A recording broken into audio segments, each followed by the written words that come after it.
All right. Welcome to Down the Alley. This is PMAC solo interview. I know off-season fall ball. You never know who you're going to get here. But this week we're jumping right into an interview. I believe this is his second time on the podcast. Brian Kallberg, current captain of the Lindenwood Lions, two-time state champion for the Lakers. Had various awards, including All State, All Section, all that good stuff. Brian, welcome to Down the Alley.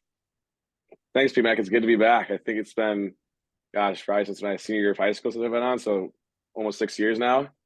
Yeah, I think you were one of kind of like the first people. I was like, hey, you want to come on Down the Alley? I'm trying to, start up this podcast. So I think, yeah, you were probably one of the first, I don't know, 5 interviews. Do you know? Yeah, I think so. I think it was either before or after a winter training session, I believe. So it might have been my freshman year of college, Okay. but I think it was Okay. after at the old facility at a winter training session. Right on. Right on. Yeah, no, a lot's happened since then. And we can throw it back, kind of give yourself I'll kind of, leave it up to you to kind of give yourself a little intro here. Reintroduce, we've gotten a bunch of new listeners, different listeners. Who's, I gave you a quick intro, but who's Brian Kallberg? What are you up to these days? Yeah, as you said, Brian Kallberg, Prior Lake grad, started playing lacrosse in third grade um, because my lovely parents, Lisa and Laura, were sick and tired of watching me and Matthew play in the sand in baseball, and picked it up from there with the amazing parent coaches that Prior Lakes had with Wiener and Scott Plato and some others that I'm probably forgetting. Throughout went to high school at Prior Lake, played a year of JV and swing line, and then played varsity the next three. Um, Recruiting, I mean, as I think a lot of us know, recruiting in Minnesota is not always the easiest, especially when you get the stereotype of being a Midwest lacrosse player, nothing flashy, more just hardworking, being an athlete. Um, Obviously, sophomore year or senior year, won the state championship, and to go along with that, I found my home at Lindenwood University right around my junior year summer before going into my senior year, and that's me at Prior Lake. Yeah, what was, to touch on Prior Lake, what was, maybe your favorite game? Is there one game or, maybe a couple different moments that, stand out above the rest? I think one of them would probably have to be junior year playing Minnetonka in the state semifinals, and just an absolute barn burner where we actually had some flash in a Minnesota high school game with guys going BTB and having some toe drags and low to highs, and just kind of just felt like a game that never was going to end, and you never knew who was going to win. It was going down to the last seconds. Obviously, you can't forget state championships, throwing the helmets in the air. It's a hard feeling to forget, and it's hard feeling to capture. That's why it's such a good thing. Uh, those are probably the big ones. I think part of what makes it special, especially for me, was playing hockey as well, and somehow those guys cross over and getting to do it, play high school hockey and high school lacrosse with some of them. So you get to kind of have a connection on the ice and on the field built in. But I mean, it goes down to all those fun memories that you have, just getting up early for practice, late practices in the day, staying late, doing extra work, having fun together was probably the best things. Yeah, you're starting to talk on recruiting and kind of getting to that point in the timeline. Lindenwood, we'll have to dive into it, but when you went there, kind of it more, it was a D2 school, you got recruited as a Mm-hmm. D2 athlete. I know you were talking to D1s as well. Talk about, kind of originally going the D2 route, and then, as time progressed, what's been the transition for, Lindenwood going from D2 to D1? Yeah, I think just the whole D2 thing, like I I think a lot of people say it. Everyone grows up, they're like, I'm gonna go play in the NHL, I'm gonna go play in the NFL, I'm gonna go to this sick Division 1 school. And then you get to high school and you're like, well, I mean, let's drop the standards down a little bit, and then it goes down another peg and then another peg, unless you're that guy from day one. But I had, the D2 route, I didn't really have a problem with going D2, whether it gets the respect it deserves or not. Lindenwood, yeah, was a great option for me. It was a powerhouse at D2. It's consistently a top 10, top 12 program. And I mean, of course, I think a lot of people in the lacrosse community know, especially the college lacrosse community, that Lindenwood was great. It was a great school and has a ton of nice facilities that athletes attracts good athletes. Athletes. D1 facilities, like, Yeah, for years. absolutely. Their Yeah, facilities are I don't know how much that had to do with, your decision, but it definitely wasn't a negative, when you're comparing a right. couple of schools. Right. Especially, now they got the big, like, massive scoreboard up there, 80-foot, 120-foot scoreboard up there in the hill to go along with the Spelman Center. It looks awesome. It's so massive. But yeah, I mean, that is a big aspect of recruiting. The locker room, you got the wooden stalls. A lot of D2 schools, especially, have still got the metal stalls, the concrete floors. Lindenwood's blessed. You got the carpet, you got the couches, you get the wooden stalls to yourself, which is nice. Just a nice treat as well. Lindenwood initially wasn't too much on my radar. I was looking around for schools and I didn't know exactly what I was looking for at the time. But once Carter Collins, another Prior Lake alum, went there, and I reached out to him and asked him how he liked it and how he said he loved it. And kind of talking to them, I didn't know if we were. I was really on their radar to start, but I think after just going to some prospect days and going to some local recruiting events like the TC showcase and other stuff like that, really got on their radar. Had some talks and met with them over the summer. And once I got on campus, it's kind of over from there. You see the facilities and you see the campus and you see the academics centers and where you're going to class every day and everything's so nice. And that's just a big aspect of, if you're going to spend majority of your day there, you might as well be proud of where you're doing it. So that was a big part for me. Yeah, going there, you get on campus. Um, I that I knew this. I guess I didn't realize or remember that it was your freshman year. You get a few games in, and then obviously the season gets shut down. What was that transition like? Was it a smooth transition? How was the learning curve, right? From making that jump from Minnesota high school to, top, I don't know, 10-ish, right? For sure. D2 program. Yeah, I mean, first thing, especially for all athletes, like a lot of times you'll hear in high school, like, oh, you got to balance social life, being an athlete, and being a student as well. And it's really true. Like, if you're being too social, you're going to lack in your athletics and your student life. And if you work too focused on athletes and students, your social life is negatively impacted, which isn't a bad thing. But obviously, your student athletes, you got to make sure you're doing those two things first. I'm gonna say it again. What was it you were asking me? I forgot. Oh, yeah, learning curve, Mm. of that kind of that first year, right? And add to it, right? The season gets shut down after, a few games. Yeah, learning curve's definitely different. Being in my fifth year now, you see it every year with freshmen. Like, some are accepting, like, hey, I'm gonna show up to every day and work my ass off, and some are gonna show up and be like, I was the best player in my high school. Why aren't the best player now? And some of those guys can't figure it out. And I think what was successful for me is just kind of putting my head down and talking to the coaching staff pretty often. Like, just say, where do you see me at in the roster? What do you need to improve on? And trying to work on those things to improve. Because if you don't, like, a lot of athletes ask those questions but don't actually improve on them. So that was big for me. Is just keeping my head down. We were a pretty stacked roster from the year before with deep holes, a lot of guys, and you just got to learn from other people's mistakes. I think the big thing for me also was learning from people's mistakes that are doing this, not making the same mistake other people are making. If I'm watching older guys and reps make mistakes and I go out there and make the same mistake, what am I providing to the coaching staff or the team that's going to put me in a spot ahead of those guys? So I think really making sure that you're not making the same mistakes over and making sure you're not making the same mistakes as everyone else is pretty crucial for that transition. Obviously, part of it too is you'll hear is everyone there was the best at their high school. You're the same story, most likely the same story as everyone else, and that's fine. You just got to make sure that you're the harder worker if you want that starting spot. The COVID year was tough. I mean, we played 5 games. We were 5-0. We were lighting it up, like almost I think 20 goals a game, almost 18 goals a game. Played a couple lower ranked teams, which helps for that. we also played some better competition too, where we were getting 16, 17 goals. It was kind of funny. We played a Sunday game at home or at Maryville maybe, and we got done with that. And the next team we were going to play was Young Harris the next week, and they had their season canceled because of some issues.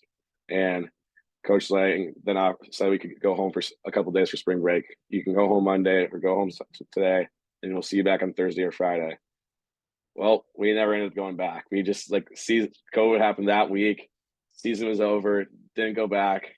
And then about 5 month break until we got back to school. From there on out. Crazy times. And then you come back, sophomore year. I'm sure things were weird, but I see sophomore year you're named captain. I guess I would just assume that probably doesn't happen too often, just in general. At Lindenwood and beyond, right? Like, how did that happen? Maybe what was that conversation like? And how did that transition from, as a young player, just kind of only having 4 or 5 games on your belt to, becoming a captain? At what point in the season did that happen? Yeah, so we tend to name captains at the end of every fall. So for me, obviously I had those years at Prior Lake, where Prior Lake was always big about facing adversity, learning from, it's only a loss if we don't learn from it and stuff like that. And so obviously going into the next fall, everyone's like, well, you never know when this thing's going to be taken away from us again there's another form of COVID-19 or whatever. And I think I just took it like that, like, hey, like let's really, help out these guys that got the COVID year, luckily, and help each other out and make sure we're working our ass off. But I think the biggest thing for me is I'm always vocal. I'm a yeller. I'm loud, and I don't know. For our team, like, I think we just needed that. We needed someone who was going to be loud and show more accountability and not let you slack off because of certain reasons, because you didn't get sleep or something. So I think it was that. Yeah, I don't think we've had another sophomore captain, and I'm grateful that got to be one. I think just, the biggest thing about that was just having guys who are older than me still respect me for it. Because obviously, when a sophomore gets a role like that, sometimes upperclassmen are going to look at you and be like, why was it not me? It's a little bit of a different role compared to a senior captain. You've been through everything with this team. If you ask someone to do something, they're not going to look at you and be like, no, like, you haven't gone through this too. So, yeah, I think I really earned it because we had other captains who were good captains, but they were more leaders by examples or quieter guys that didn't provide the same vocalness that I did. And then what year was it, your sophomore or junior year, that you guys won your guys' conference, got the rings? What year were you guys ring chasing? Junior year. Junior year? Okay, so it's 2022. Yeah. So yeah, perfect. You owned it 2022. What was, big year, obviously. What was that like? Yeah, we just got off a loss. We played UND in this conference championship the year before. We thought that we had their number. That was our 3rd time playing them because it was conference only that year because of COVID. In 2021, thought we had their number. Unfortunate, just had a loss, and obviously determined. They're celebrating, taking the conference champs photo on our field because we had home field advantage.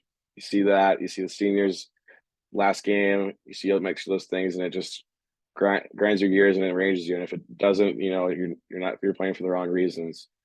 Coming to the year, not much of a younger group, but different group. Transfer portal comes in. We're getting a bunch of transfers now. Guys that played D1 that wanted to have starting roles that might have been at nice, good schools but didn't get as much playing time as they wanted. Some D2 guys as well. Coming into the year, ready to go. Fall ball goes great, and it was just a great year. I think we 12-4 maybe. I think was our record, and majority of the year we rolled. We were ready to go. We played tough competition early. We played Florida trip with Florida Southern and Tampa. 2 really good teams, especially in that heat early in the year. We got those humid games. You're not used to that. And I know we lost that Tampa game, but you learn a lot from games like that where you get to play the reigning national champions and teams that are really, really skilled that you don't get to play out all the time because they're out of conference. And end of the year comes around, we played Indy a couple times. We beat them once at home. we were ready to see them again. We were playing at Indy because they had home field advantage. Great game both ways, and we ended up on top, and got our national tournament berth finally that we were looking for. Yeah, and that was a huge, right, getting over the hump. I had buddies going, more my age that went to Lindenwood that are, Lindenwood alum. A lot of classes got close, but finally over the hump. You guys went on to the national tournament then, right? After that, Yeah, what was that experience like?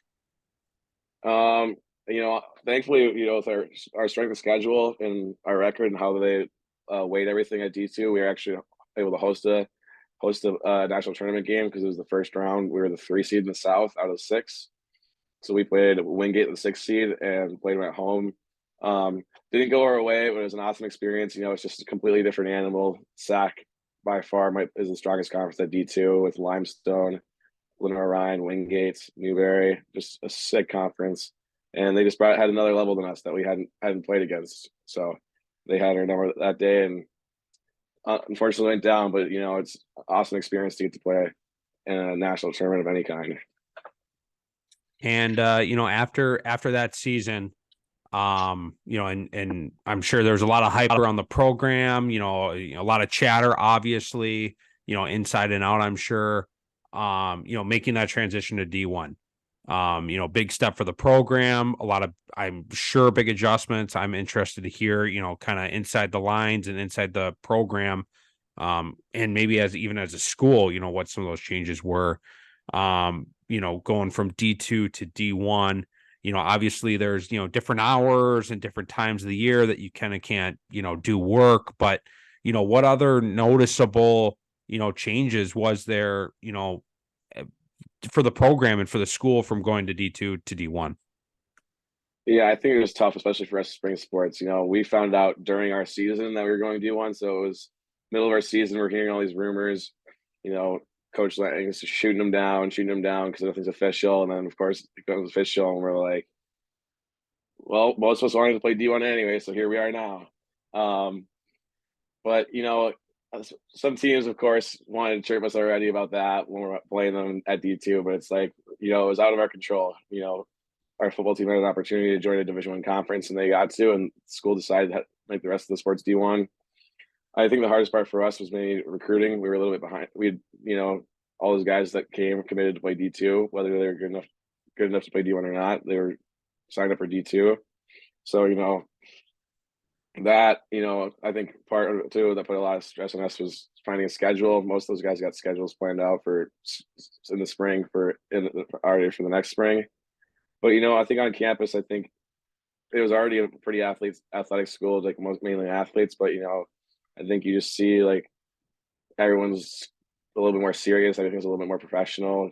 You see a lot more people on their own doing extra work, trying to make sure that they're on top of their game.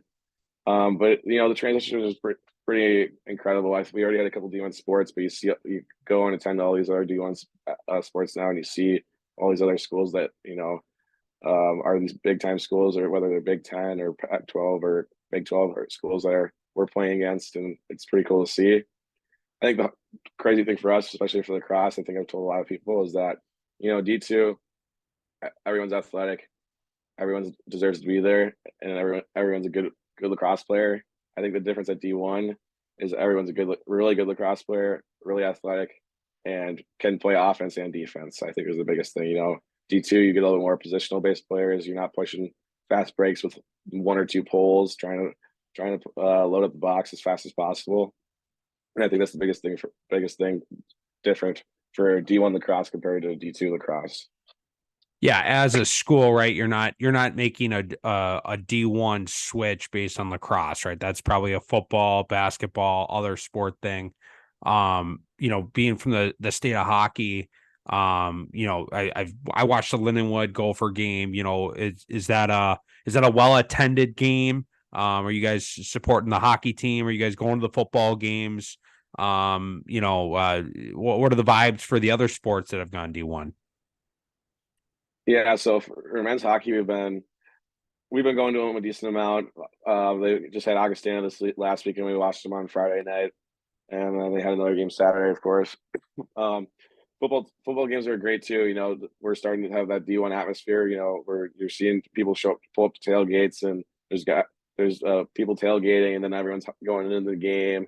It's a lot of fun. You know, it's different from seeing everyone play these D2 teams that you've never heard of. Like there's some bigger schools. Like our football team has played Bryant, big lacrosse school. So you know, you get to see more big time teams coming to play, which is always nice to see more competition. And then of course, you have your first D1 season. I'm sure, a lot of learning lessons, playing different teams, playing, upper echelon teams. You guys are in a new league, everything. What's it like going into this year? You now fifth year captain. Some people use their COVID year, some people don't, that I'm sure that was a whole decision, but going into this year, second year of a D1, your last year, what's the vibe around, the team now? Where are the expectations at today? And what's it like for you personally, kind of going into your fifth year here? Yeah, I mean, I'll just speak for the team. Like, you know, we didn't lose a lot last year from this year based off guys. You know, obviously we got that taste last year. We played Marquette, we played Air Force, we played Utah, we learned, and we played Jacksonville. We played some of these ranked teams, right, or just below ranked teams, and you learn a lot from those games. You know, our first ever Division I games against Marquette, and we get throttled, and you know, you learn a lot from that, and you have to learn really quick. I think this year's teams, especially on the offense, I'm really stoked for. You know, we lost one of our top 8 or 9 offensive guys, which is huge for us. You know, you get to return our whole starting attack line and most of our middies. You know, it puts a lot less stress on those freshmen coming in to don't have as big of shoes to fill for the near future. It can take some more development. You know, I think we've talked about a lot, especially our senior leadership, that you know this team we want to go 500 this year. We want to go 500. We want to make the conference tournament. No one enjoyed going 2-10. No one on this team is used to losing that much, whether it was in high school or college. You know, it's tough to do, and it's not easy to do. You know, you gotta get up every day and see that record and see stuff on Instagram and Twitter now because you're D1. Like a lot more people are talking about it. You know, and you just want to shut those people up. So I think this team's goal is definitely make the conference tournament, the ASUN conference tournament, and have a 500 record. Speaking of the conference, are you guys, there's been so much conference movement in some of these conferences. Are you guys are still in the ASUN, I see. Are you guys staying in the ASUN long term, or I know there's some movement in the ASUN. I haven't been able to keep track. Yeah, I think it's going down to 6 teams after this year. Robert Morris is out. Detroit Mercy and Cleveland State are out. And as far as I know, we're staying in it. Staying in it. I don't know what the alternatives would be, but Yeah. it would be interesting to see where they would go. How is the travel? Have you guys enjoyed it? Are you guys flying a lot or long Yeah, it's buses? nice. It's nice traveling. You know, obviously, you can't really expect to be driving to Colorado or Utah or Jacksonville or Mercer. So it's nice flying. I think we had 7 away games last year. And I think we flew to 5 of them, which is always nice. And then we drove to Marquette and drove, or we probably had 4 flights for 7 away games. Yeah, which is nice. It's always nice flying with the boys. You know, obviously it's not easy hours, but you get into the locker room early for morning flights and being in the plane way later than you want to be going to school the next day. But it's a lot better than being on a bus for 15 hours or so. Yeah. I can attest to that. I'm sure the flights are way better than some of the bus trips that I grinded through. Um, cool. What else? What did I miss? Is there any big topics, any big movements? Yeah, what did I miss? What didn't I ask that maybe you were expecting? Um, oh, I don't know. I just hope that people are ready to watch more games this year.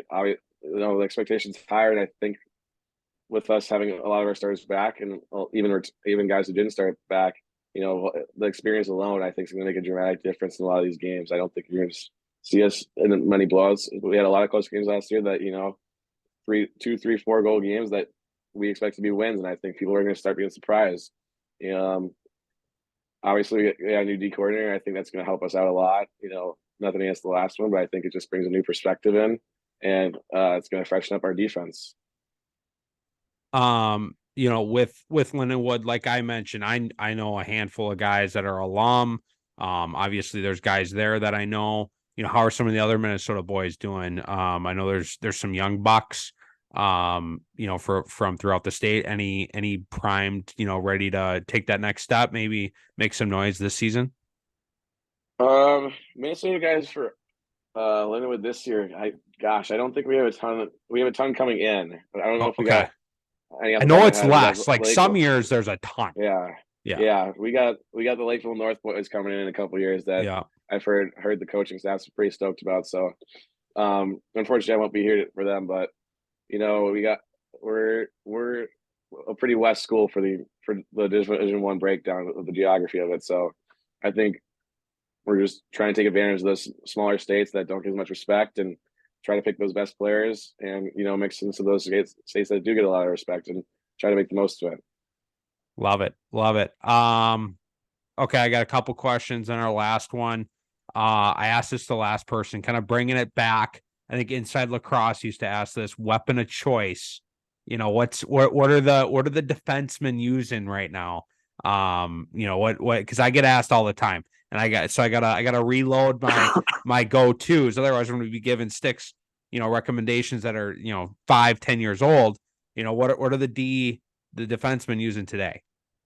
Yeah, well, I'm rocking the true carbon fiber shaft, stiff one. It works out great.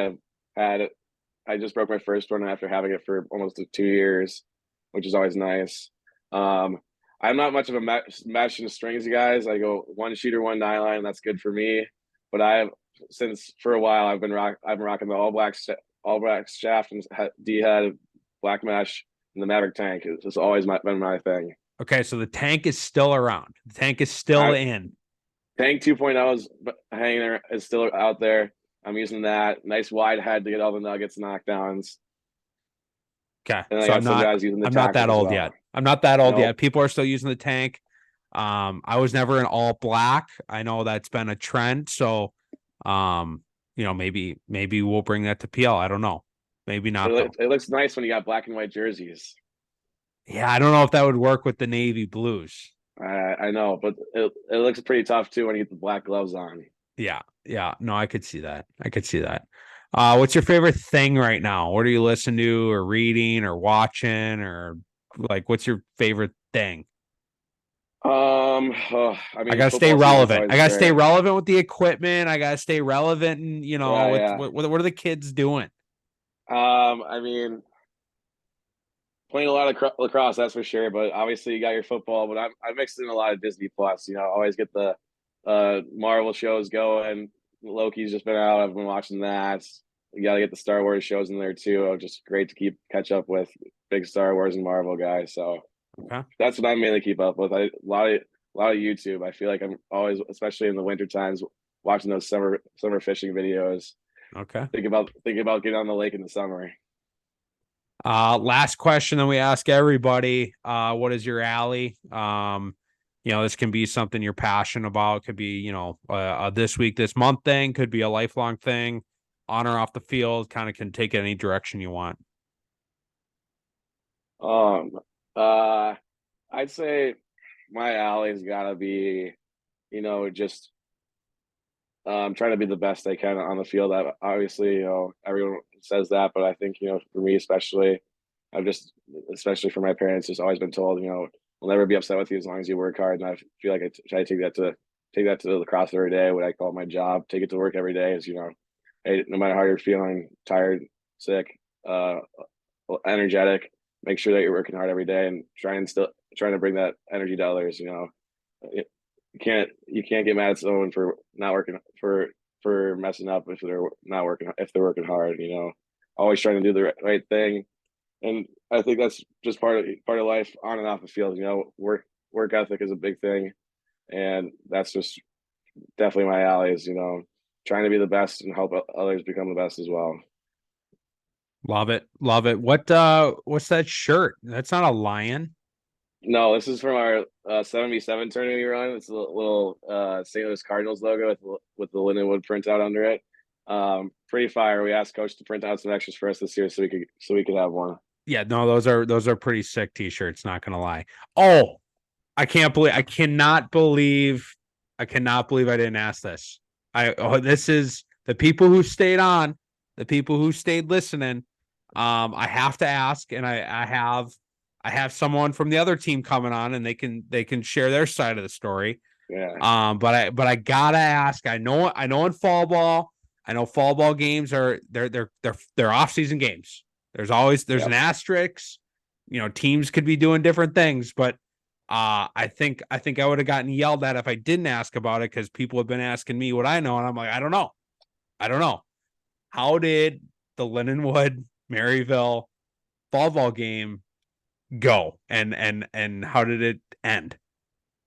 Yeah, it didn't go as planned for us. We showed up, no other game experience this fall. This is our first one and only scrimmage, so I think that hurt us a little bit. But this is our only scrimmage. This is kind of a rival of us from D2, former coaches on the team, a lot of players that have played against us for years. So I think they kind of knew us like the back of our palm for the game. It didn't. We ended up losing it in a close one. For the majority of the game, we had starters in. We started to pull guys towards the end of it. But Maryville played a hell of a game from top to bottom. They, from what I understand, they kept their starters in, and they won. They won. They had a good game plan coming in. And they executed really well, and I think we learned a lot about ourselves. And so we're excited to see them again, hopefully, and see if we can flip the script from what the people are hoping to hear. Yeah, sorry for saving that question till the end. It was like the one I had written down that I had to ask. One scrimmage though for fall. Yeah, I think I don't know how it worked out this year. It's just the one we had, and Yeah.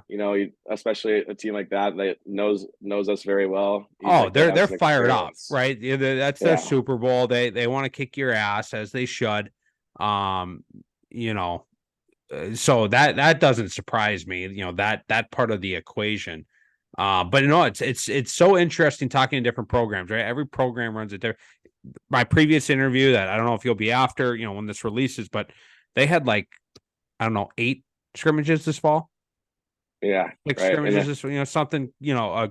way more than one. Yeah. So everyone runs it. I think some do 0, Yeah. I think after based on on this result a little bit, I think it might change in the future.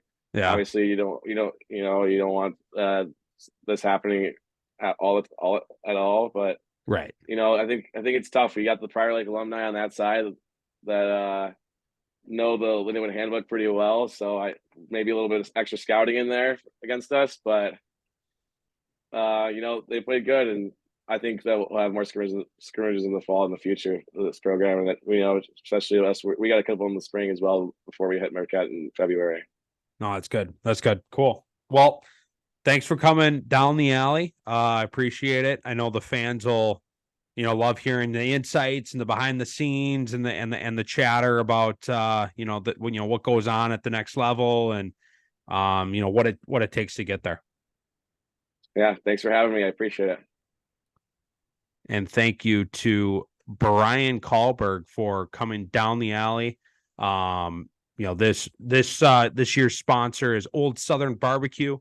They've got a great deal on Thanksgiving turkeys. If you don't want to cook and you want some great smoked turkey, they got a deal for you. You can go online. Their link is in the show notes. DTA 15 is available there for 15% off anything purchased on their website. They got swag, they've got rubs, they got sauces. We've been talking about it all off season so far. They're the sponsor of the 2024 Minnesota high school lacrosse season here at Down the Alley. So check them out if you're not wanting to cook next week. Great option. Old Southern Barbecue, thanks for sponsoring. thanks to Brian Kallberg for coming down the alley, and we'll be back soon with another great interview. We're kind of doing a player series. This part of the season, we've been doing some coaches. I thought, hey, let's get some players on, different levels, different programs, boys and girls. So, kind of give the fans a different look here. So, stay tuned. We've got more players lined up, and hopefully the players are enjoying it just as much as we are, and hopefully you guys like listening to it. So we'll be back soon with another interview. Thanks for tuning in.